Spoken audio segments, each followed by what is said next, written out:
shining bright, it's time to leave this land. It's fun and full of people that the drag us in your hand. The polar state to catch you and they'll take us to the sea. Just another picture, what makes us fit to free.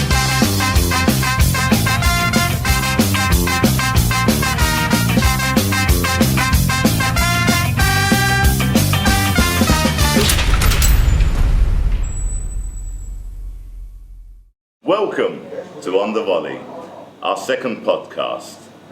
And my name is Shah, and I'm here with... Hi, my name's Matt. My name's Keith.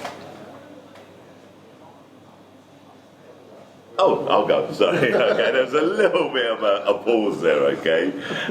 This is our second podcast. I will say we looked at the first one and we didn't realise how intimidating it is to be in front of a camera. I was quite intimidated. I don't know about you, Matt. Yeah, a little bit of nerves in there. So, and this is Keith's first time. So bear with us. We're here to talk about all things football.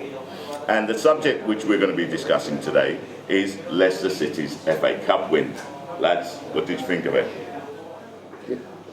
Fantastic. Yeah. Absolutely fantastic. It was a great game. Yeah, it was. I mean, for 1-0, it was an entertaining game. Really entertaining, end to end. Leicester played amazingly well, played for each other. And I think that's what Leicester are all about. And I think that's why a lot of people like them these days. You know, I think they've become a very popular team with the Premier League win that they had a few years ago. And now this, it's just, yeah, it's amazing. And so amazing football. Amazing goal, amazing saves. Oh, I had everything in that game. Do we think that they deserve to win that game? Because, I mean, you said it, okay, amazing saves. Schmeichel did 2 excellent saves, which kept them in the game. Yeah. Kasper Schmeichel made 2 top 4 world class saves to keep them in that game. Yeah. To keep them in that game. Unbelievable. But I think they really did hold it together. And they fought for each other on the pitch to get that. Chelsea were very unlucky. They were unlucky. I mean, the offside goal was unlucky, but I mean we've seen that all season with VAR. So it's like, you know, you can't say, oh, it's an FA Cup final, let's change the rules. You know, they are giving off for upper body offside, which is when you've essentially got the defending players are more sprinting that way to play them offside, and the attacking forwards leaning in towards the goal. And it's happened so many times this season. I mean, I have to say when I saw the goal, the only goal that Leicester scored there. Yuri Tillemans' goal, yeah. Well, it was Tillemans' goal, yeah. But Perez, Ozzy Perez, there was quite a question about handball there when he controlled it. And I thought with VAR, to be honest, the way things have been going with VAR, I thought they were going to blow for that. I thought that was going to get chucked off. That would be horrible, though, wouldn't it? You know, a goal like that, in a FA Cup final, and it's ruled out. But you just don't know with VAR, do you? You just don't know. Exactly, and you hit it to the point. VAR has been so inconsistent this season.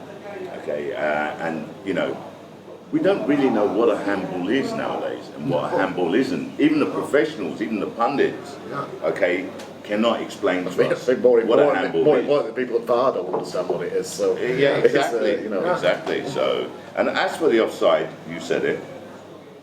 There have been so many offsides, which I think is ridiculous because their elbow's just been in front, or their heel has just been in front, or the toe's just been in front.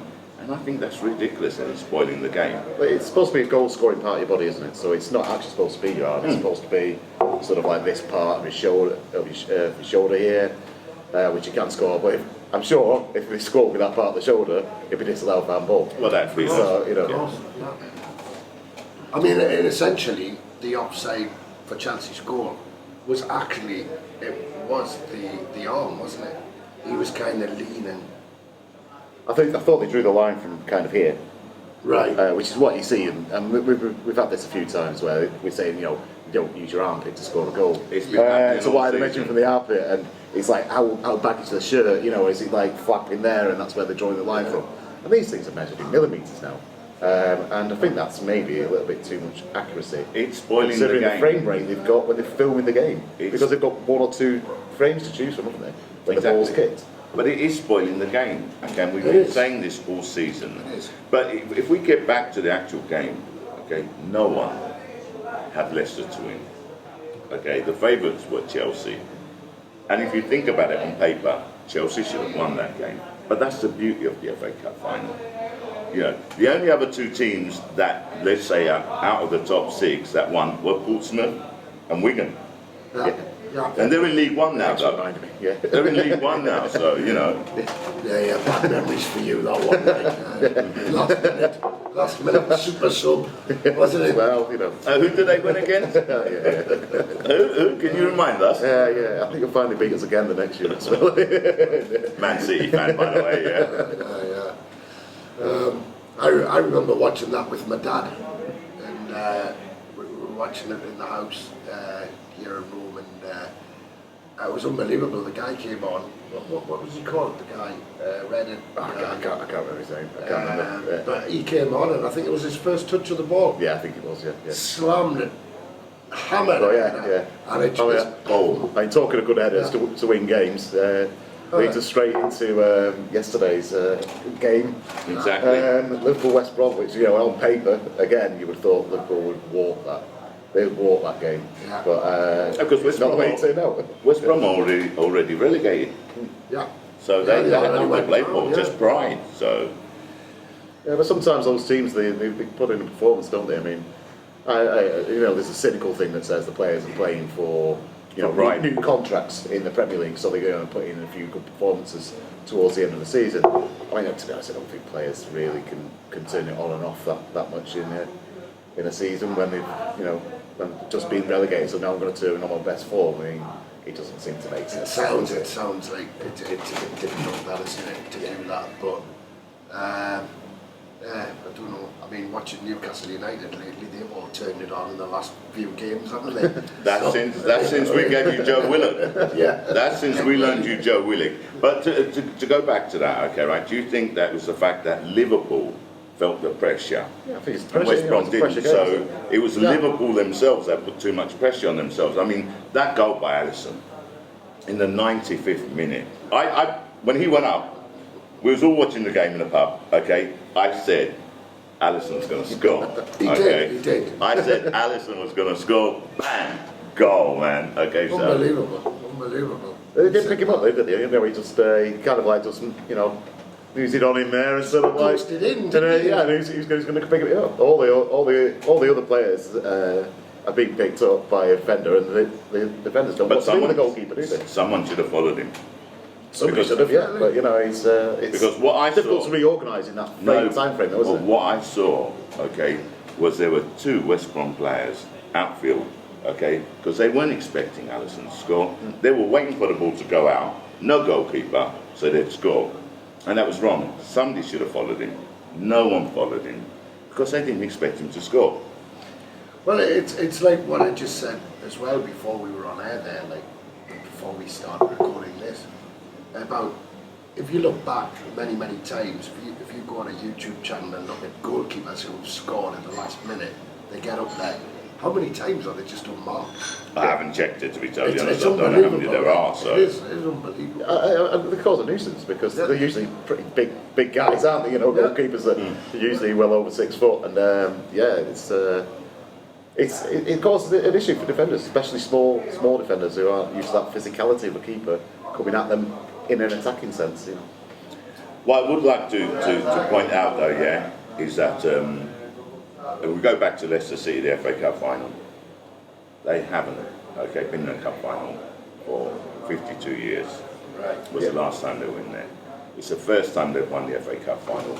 But the most important thing, the thing that struck out, was at the end of the game, players, the staff, and the owner, who, and I can't pronounce his name, I don't know if any of you can, but I know they call him Tops, yeah? There you go, tops it. Yeah. He was there. He was there on the pitch, celebrating with the players. What an honour. Okay. He wasn't just trying to sort of like, you know, muscle in on the celebrations. They wanted him there as well. That's the thing. Yeah. You know, the players wanted him there, the fans wanted him there. He's a very, you know, popular owner. He's present. Yeah, which he coming after what we've had this year with the European Super League, just shows, you know, you can have a connection between the fans and the owner. It doesn't have to be this billionaire who just goes into your club, you know, buys you your players, you win, and then that's kind of like, that's the only relationship they have to have with you.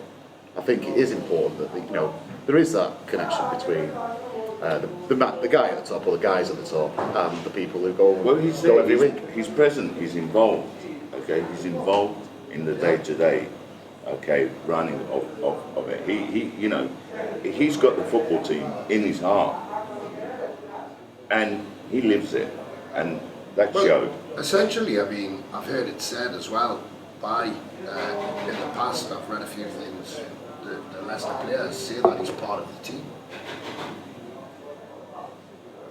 Yeah, so, you know, that's a great example for the owners that are not present. Okay, the other owners that are present, Roman Abramovich was, but unfortunately now he's been exiled, so he can't be. And Sheikh Mansour is. The Cronkies aren't, the Glazers aren't. I don't know about the Henrys. So. Well, Ashley tried me, didn't he? Mike Ashley. Oh dear, that's another story. He tried to be one of the lads, didn't he? We're going to get into that in a minute. And, you know, that kind of went all sour, didn't it?